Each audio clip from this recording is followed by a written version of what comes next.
from Vienna, Austria. It's theCUBE, covering .next Europe 2016, brought to you by Nutanix. Here's your host, Stu Miniman. Welcome back to SiliconANGLE Media's live coverage from Nutanix .next in Vienna, Austria. Worldwide leader in enterprise tech coverage. Thrilled to have to the program. First time guest who just came off the keynote stage, Ben Verwaayen, who is the general partner of Keen Venture Partners and was former CEO of Alcatel-Lucent. Ben, thank you so much for joining me. My pleasure. All right, for our audience, you on the keynote stage this morning were talking about disruption.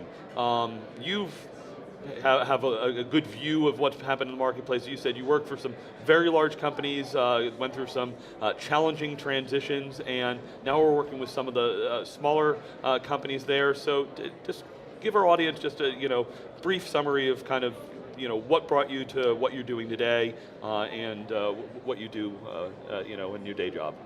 So disruption is not an aim and goal in and by itself. It's more an observation from the outside that people who try to do something better or try to do something new cause to other people. That's what we call disruption. So I've worked over the last 40 years almost with large, big corporations. I was the CEO of BT, I was the CEO of Alcatel-Lucent, for example, and those companies, big, large companies, with a big installed base of products and services, where many people are very happy with, and other people are not so happy with. They have to change and adapt in order to keep fulfilling the tasks that they have. And that is sometimes a kind of linear process. You make the next generation of products, sometimes very disruptive because you have to do something completely different. Most of the time companies can do that themselves, sometimes they can't. And then somebody from the outside takes over. That's the disruption we're talking about. And I've been at the big size of corporation for, as I said, the last almost 40 years. Now I'm helping small and scale-up companies in Europe to fulfill their potential. And that's not just by capital, we do have capital, but it is by helping them to think through how they can become more effective faster. When you talk about disruption and growth, and especially startups, there's a natural tendency for people to talk about Silicon Valley. One of the discussion points on the panel this morning was, how do you get those pockets of innovation? What advantages does the European economy have versus Silicon Valley? So I wonder if you might be able to summarize that piece of it as to why Silicon Valley isn't the center of the universe or the only place that growth and innovation happens. So it is certainly, Silicon Valley is a remarkable place. I mean, lots of very important, great things happen there. But it's not the only place, and it's not the only model. There are different models. As I said this morning, I think talent is everywhere. It's about enabling talent to do something that is disruptive in a positive way because they have an idea, a concept, and they can bring it to a global audience. Sometimes it helps to be in a crowd. Sometimes it helps to stand out because you're somewhere that, it's not such a crowd. And we have a very diverse model nowadays in the world. We tend to see it from the Western lens. Well, I'm also on the board of a company in India. If you take the Eastern lens, the world is very, very different. Household names for a long time were basically Western names. Think again, they also come from Asia nowadays, and they build very, very quickly. So the idea that we have one set of, this is how you have to do it type of rules, and it's called Silicon Valley, is not true. Okay, and the point you made is that diversity of cultures, doesn't Silicon Valley, I think they have, not only the universities there, but seems to be, an influx of global talent to participate in there, so. Absolutely, if you look to passports, diversity in passports, Silicon Valley is a remarkable place. People come from everywhere. But that doesn't mean that the DNA is not an American DNA. It's a very American DNA, which is great to a certain extent. It's monolithical in a way, to a certain extent. And there are other parts of the world where you have a very different type of cultural backgrounds that also contribute. It's not, in my view, one against the other, it's and. I just said It's not true that you have to be in Silicon Valley to be successful. It's not true that you are global because you have people from different passports working together. Culture, DNA, is a little bit more than that. Another thing I found very interesting, talking about small and big companies needing to work together.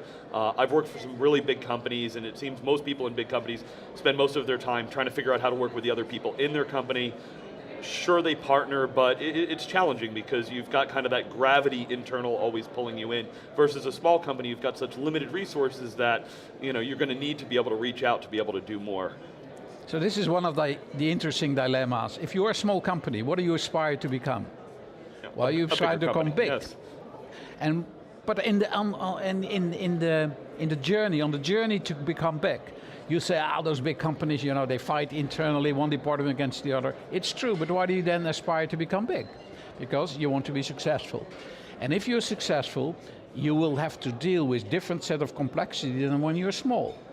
What I've noticed is that innovation, truly thinking out of the box, was in the four walls of the company, and that was very hard to organize. Then we realized that you had to go out and reach out to people from the outside.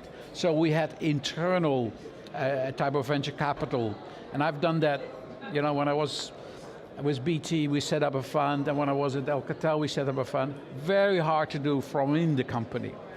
So what you need to have is a kind of open-mindedness, where the idea may come from everywhere, and you go and work together and run with it. This type of networking company has one big hurdle, and the hurdle is the human nature to be scared of sharing. And the whole idea is you need to create a sharing economy. Okay, so things like open source, are you a strong proponent of open source as part of that, or? It's one of the components. Yeah. I'm not religious about it in the way that this is the way to go forward and therefore the other one is not. What you have to have is the ability to use pick and choose. Pick and choose. And the only way you can do that in larger organizations, if you get permission from the top. So in my past life, what I thought my role was as a CEO was not to be smarter than the rest of them, but give them the license to be smart. And that enabling capability is also true in a smaller company. Give them the license to reach out. I love that. So Ben, Keen Ventures invests in technology companies. Yeah. What are the segments and sectors that you're focusing on? So we're focusing on areas where we have some expertise, me and my partners. My partners have done it themselves. One of them has created TomTom from a 20 million company to a 2 billion company in 5 years' time. Yep. So my background is much more from the corporate side, but if I look to where we have something to add, more than money, we're looking to the developments around Internet of Things type of technology, where the internet is not just technology, but it really means something. So that's the first area. The second area is where you can use software both at home and in the office. It used to be that you went to the office to be in awe of what's there. I think lately you go home and you think, why don't I have this in the office? So that type of environment. And the third one is what we call convenient transacting, where you make a substantial difference, a momentous difference for your customers because of smarter ways to go to market. And that last one, faster ways, I think about like Amazon one-click, or even the kind of Uber is, someone that changed that transformation. Are there other examples you could give me maybe to understand that piece? So there are companies that, for example, can predict where churn is going. So instead of doing marketing for everybody, you know exactly which part of your customer base has a problem. Now those type of abilities to bring true benefits, that's what we're looking for. But actually, if I may say, some personalization there, you're saying? Yeah. If I have millions of customers, can I single out that one person? And nowadays with big data, you can. But what I want to say is, actually, if you ask me the question, where do you invest, when do you invest? We invest, we have a philosophy that says human capital first, so we're going to work with the company before we're going to even talk about money. And when we work with them and help them and create them, it's very possible that we help them to go to bigger things without investing in them. But it's also possible to know and understand the entrepreneur. At the end of the day, it's people business. Another thing you spoke about on the panel was really understanding kind of what society needs, things that can make an impact. I'm curious, IoT, the Internet of Things piece, I've heard, medical, healthcare is an area that's focused. Are there other areas that kind of excite you, the Internet of Things? Because people hear kind of just sensors and devices and trillions of pieces. Where are the people in the mix, and how will this help society? So interesting thing is that a subject becomes available and then needs to be hyped. That's the phase you should stay out of it. Absolutely stay out of it. Because if it's the great story, it's the compelling story. It may be a compelling story for a journalist, it's certainly very seldom is something that has legs and run in the market. So, Internet of Things is nothing else than make technology available to really solve an issue that matters. When it's still in the hype phase, it's like nice for a TV program, probably not nice to invest.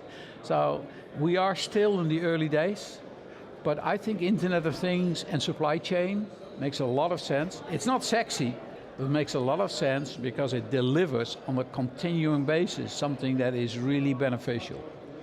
I think productivity is something we struggle in the economy with, and without productivity there's not a really chance to enhance the economy as a whole. I think Internet of Things can help to do something significant around productivity. Yeah, you also spoke in the keynote about how just the buying power for the average family, has gone down over time.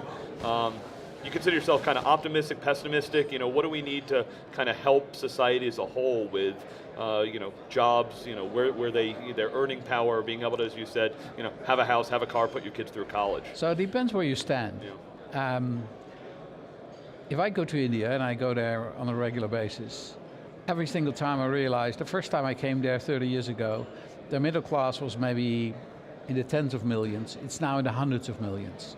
In a very short period of time, they have been able to lift hundreds of millions of people into a situation, concrete situation, that they have choice. They can send their kids to college, they can do something. That is phenomenal. At the same time, if I fly westwards, I see the situation that if you were privileged 30 years ago, not necessarily privileged today. So am I optimistic or pessimistic? I'm realistic, I hope. And what I see is there is a middle class that struggles to stay the middle class, and that we need to think through what does it mean. I see chances for people that had no chance in the past, that will have a chance in the future. And you need to find the balance, because change cannot be winners and losers. Change has to create opportunity. And I think we're struggling a little bit at this point in time. Does the current global economic environment, things like Brexit, the US economy, impact your investment philosophies? Absolutely, it impacts everybody. Now, it doesn't need to be just a negative.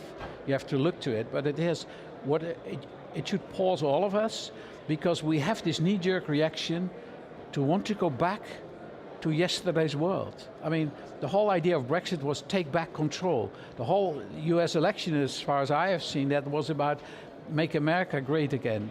If I look to Europe, there's a lot of let's get the borders back in. It's like whether the policies of yesterday will deal with the problems of tomorrow, I don't think so. But we haven't found a narrative to convince people, be with me, stay with me, because it will be better. Right, so Ben, most of our audience is in the technology industry. Yeah. Last question I have for you is, people are looking out in their careers. What advice would you give people as they're doing their job today and looking towards tomorrow? So the big change of technology has been that it was a kind of enabler to allow other people to do their job. So you would go to technology to get maybe something faster done or better done, but not what it is today, part of the strategy. So what I would say, if you work in technology, you have to take that responsibility to the next level. Technology will be a platform that it was, an ingredient of success in the future. So if you work in technology, be loud. Make sure that everybody in the organization knows what is available. Make sure that you look outward and not inward. And the last point is, be proud of what you do, because you do a hell of a job. All right, well, Ben Verwaayen, thank you so much for joining me. We'll be back with lots more coverage here from the Nutanix .next conference in Europe. You're watching theCUBE.